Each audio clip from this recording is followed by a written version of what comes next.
What's up, nerds and nerdettes and we little nerdlings all? Your buddy Big Johnny G from Two Gun Pixie Presents Legendary Gaming is back again, still from LunaCon 2017. We're back in the gaming room here.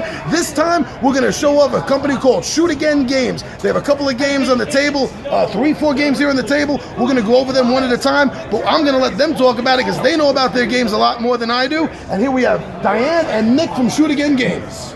Hi, I'm Diane. This is my husband Nick, and we're going to go through all of our various games, and I'll let Nick start with Looting Atlantis. This is Looting Atlantis. Looting Atlantis, this is the city of Atlantis. This is the mountain in the center of the city that has recently become an active volcano. Needless to say, the citizens of Atlantis are not thrilled about this. They're all fleeing, but you and the other players are the more forward-thinking Atlanteans who realize, hey, if I'm going to drag my family to places like China and Egypt where they don't even know what electricity is, I'm going to grab as much high-tech loot as I can on the way out to set myself up as a wizard in my new home. So the game, you have lava tokens here.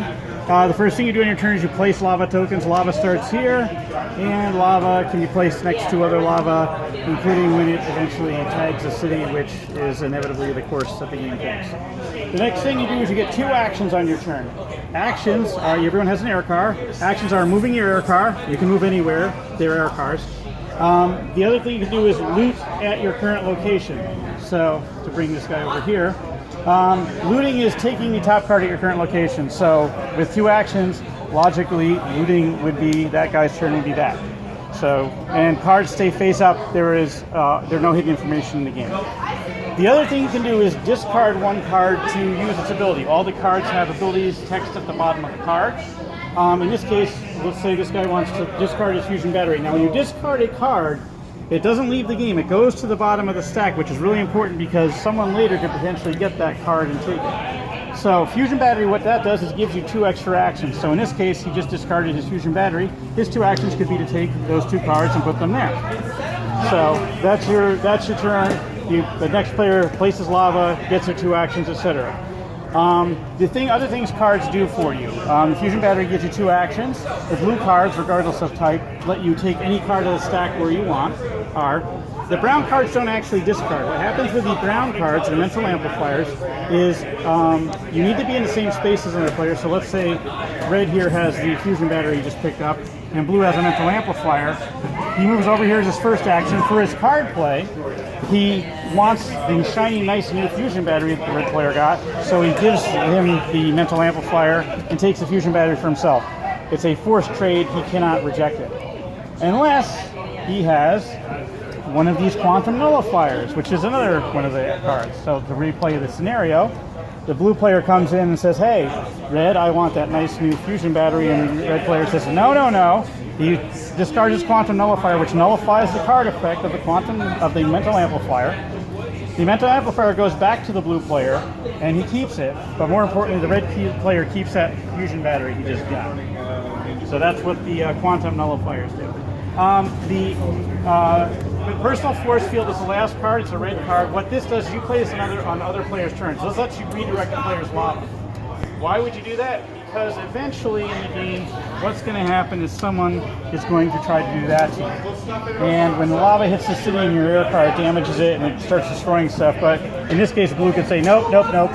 Again, discard the card, goes to the bottom of the stack, and he places the lava for that player. That player is still that player's turn, and he does stuff, but you can put it there and everything's fine.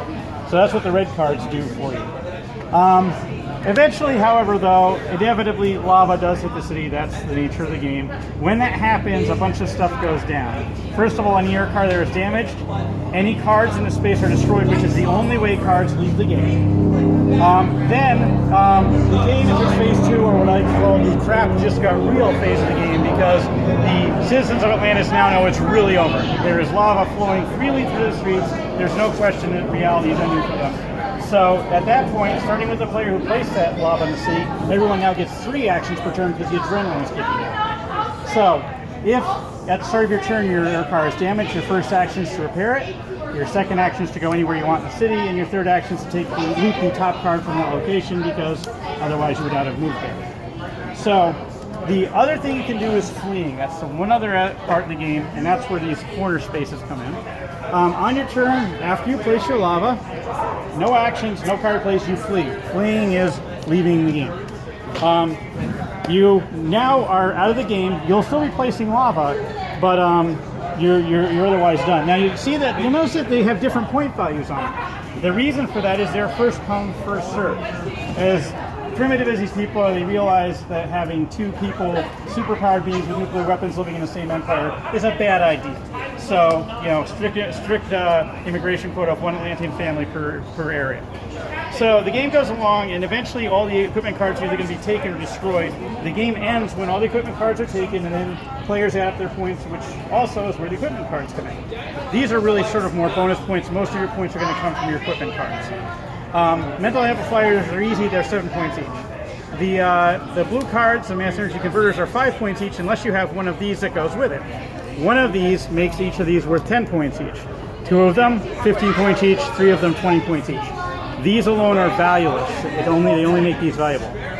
The green, yellow, and red cards have tables on them. The green card is a straight square function. You square the number of cards you have, and that's your points. So 1 is 1, 2 is 4, 3 is 9, etc. The red cards are every 3 cards are worth something. So 1 or 2 is worth 0.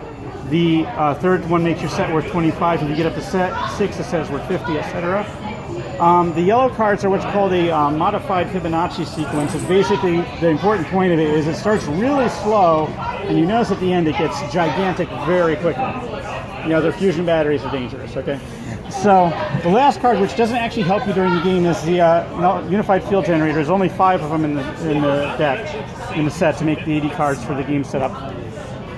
These are 4 points on their own, unless you have one each of these cards other than the mental amplifier. Then they become worth 20 points.